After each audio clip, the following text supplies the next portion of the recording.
नमस्कार मित्रांनो, मी स्वागत करतो परत एकदा एका नव्या व्हिडिओमध्ये. आजच्या व्हिडिओमध्ये खूप इम्पॉर्टंट टॉपिक आपण आज कव्हर करायला जाणार आहे. तो म्हणजे तुमची ॲडमिशन प्रोसेसला जाताना तुमच्यासोबत किती फीस पाहिजे, की त्याचबरोबर तुमची सीट अलॉटमेंट ह्या कॅटेगरी थ्रू झाले तर मला ह्या कॅटेगरीची फीस भरायला लागणार आहे का, ह्या टाईपची इन्फॉर्मेशन. त्याचबरोबर ॲडमिशनला जाताना कोणत्या कोणत्या टाईपमध्ये कॉलेज जे आहे ते फीज ॲक्सेप्ट करतं, यावरती हा व्हिडिओ असणार मित्रांनो. जर तुम्ही आपल्या चॅनलवरती नवीन असाल तर चॅनलला सबस्क्राईब करून घ्या, जेणेकरून जे काय आपले नवनवीन व्हिडिओज आहेत ते तुमच्यापर्यंत लवकरात लवकर पोहोचतील. तर चला सुरू करूया. तर सर्वात महत्त्वाचा इम्पॉर्टंट टॉपिक म्हणजे तुमचे जे काय आहे ते डॉक्युमेंट्स. तर डॉक्युमेंट्सवरती आपण एक सेपरेट व्हिडिओ बनवलेला आहे. त्याची लिंक जी आहे ती मी डिस्क्रिप्शन बॉक्समध्ये दिलेली आहे. लवकरात लवकर जाऊन तो व्हिडिओ एकदा चेकआउट करा. ॲडमिशनला जायच्या आधी तो व्हिडिओ नक्कीच एकदा बघा, जेणेकरून तुम्हाला पण शॉर्ट इन्फॉर्मेशन येऊन जाईल की आपल्याला हे डॉक्युमेंट्स रिक्वायर्ड आहे. त्याचबरोबर त्याचे 2 ते 3 सेट ऑफ झेरॉक्स पण तुम्ही काढून ठेवा, ते पण ॲडमिशनसाठी लागतातच.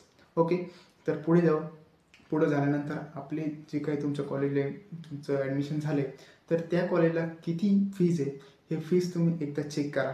त्या कॉलेजच्या ऑफिशियल वेबसाईटवरती जा. वेबसाईटवरती गेल्यानंतर तिचं सेपरेट सेशन म्हणजे एक असेल की त्या ठिकाणी तुमच्या कॉलेजला किती किती फीज आहे, सर्व कॅटेगरी वाईज फीज किती आहे, तर त्याची इन्फॉर्मेशन त्या ठिकाणी दिली असेल. ती एकदा बघा, तुम्हाला किती फीज आहे ते एकदा चेक करा. त्याचबरोबर आता CET सेलकडनं तुम्हाला जे काही कॅपराउंड 2साठी अलॉटमेंट आल्या, तर अलॉटमेंट आल्यानंतर तुम्हाला त्याच्यावरती दिसेल की डॅश डॅश टाईपची सीट तुम्हाला अलॉट झाली. समजा मी बिलॉंग करतो OBC कॅटेगरी थ्रू आणि मला सीट अलॉट झाले ओपन कॅटेगरीचं, तर मला ओपनची फीज भरायला लागणार आहे का? तर नाही.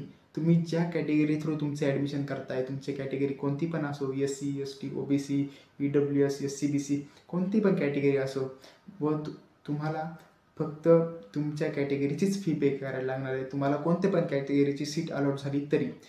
त्याच्यामुळं लक्षात घ्या की सीट कोणती अलॉट झाली याला महत्त्व नाही आहे, तुमची कॅटेगरी कोणती आहे तुम्हाला त्यानुसारच तुमची फीज जी आहे ती पे करायला लागणार आहे.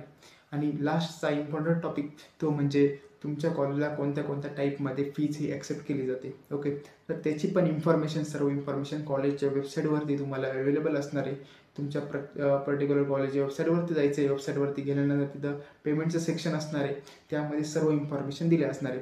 आता बरेचसे कॉलेजेस जे आहेत ते ऑनलाईन स्वरूपात जे काय आहे ते पेमेंट ॲक्सेप्ट करतातच. तिथे सर्व इन्फॉर्मेशन असते, बँक अकाउंट नंबर वगैरे, IFSC कोड, ही सर्व इन्फॉर्मेशन दिली असते. आणि मॅक्झिमम अमाऊंट ऑफ कॉलेज हे DD पण वापरतात. ओके, एक DD म्हणजे काय असतं, डिमांड ड्राफ्ट असं DDचा फुल फॉर्म आहे. आणि त्यामध्ये काय असतं, एक स्लिप असते. त्या स्लिपमध्ये कॉलेजची सर्व इन्फॉर्मेशन असते. ती इन्फॉर्मेशनसुद्धा सर्व कॉलेजेस त्यांच्या वेबसाईटवरती प्रोव्हाइड करतातच.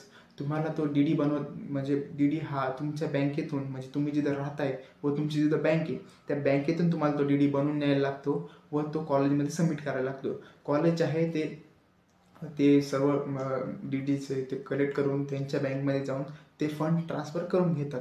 ओके, तर सगळ्यात महत्त्वाची गोष्ट काय लक्षात घेण्यासाठी, की तुम्ही ज्या अकाउंटचा DD देताय तर त्या अकाउंटमध्ये तुमची जेवढी अमाऊंट ऑफ फीज आहे ती अमाऊंट त्या अकाउंटवरती पाहिजे. ओके, तर तुमची फीज जी आहे ती कॉलेजला जाणार आहे. ओके, आणि अजून एक प्रश्न म्हणजे की आता दादा माझ्या कॉलेजला फीज 1,30,000 रुपये. आता गेल्यानंतर मला ती पूर्ण फीज भरायला लागणार का 1,30,000 रुपये, का मला फक्त माझ्या कॅटेगरीची फीज आहे ती भरायला लागणार आहे? तर तुमच्या कॅटेगरीचीच फीज तुम्हाला भरायला लागणार आहे. वरचे जे काही रिमेनिंग अमाऊंट ऑफ फीज आहे ती फीज तुम्हाला, ती काही स्कॉलरशिप येणार आहे त्याचे फॉर्म पण लवकरच सुटतात. त्याची पण इन्फॉर्मेशन ह्या चॅनलवरती मी तुम्हाला देणार आहे.